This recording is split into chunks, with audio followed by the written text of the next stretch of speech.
Hello students, this is Geethanjali. In the last video we did linkage, and in this video we'll be doing polygenic inheritance.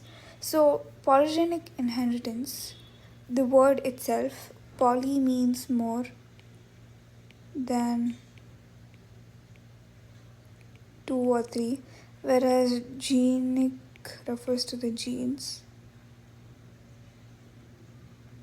So basically means many, poly means many.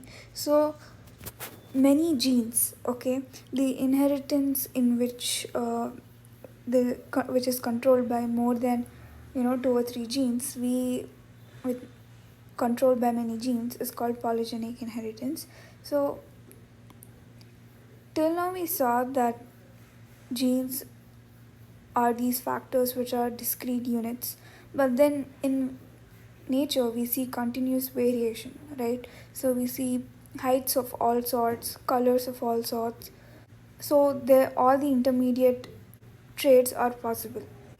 So this is explained by polygenic inheritance. So there are two main examples for polygenic inheritance, that is human skin color and also height.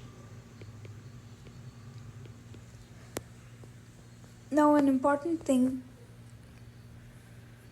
or point to understand about this polygenic inheritance is that in this polygenic inheritance, okay, what is polygenic trait? So polygenic trait is basically that trait which is controlled by more than 3 genes or 3 genes.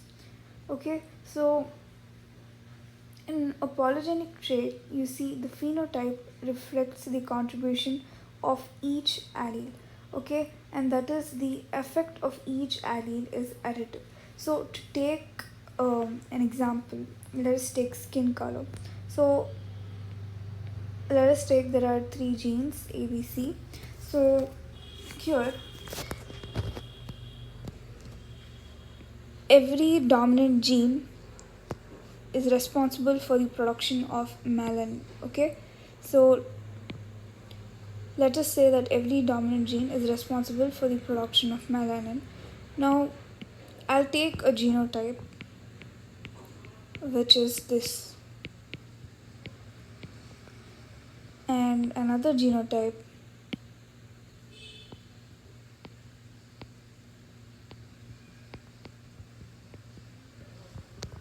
this. So in these two cases, which one is more darker? It will be this, because in this you will find there are 6 dominant traits, whereas in this you have 1, 2, 3, only 3 dominant traits. 3 dominant alleles. Here you have 6 dominant alleles, whereas here you have just 3 dominant alleles. So in this case, the person here will be producing more melanin. The skin will be producing, the cells in the skin will be producing more melanin, and hence he will be extremely dark. Okay. Whereas the person here will be having a moderate color, not so dark, not so fair too. Okay, another example is this. In this case, you see there is 0 dominant allele. So in this case, the person will be extremely fair, because there is no one gene that will produce melanin here. So obviously this will result in an extreme fair color.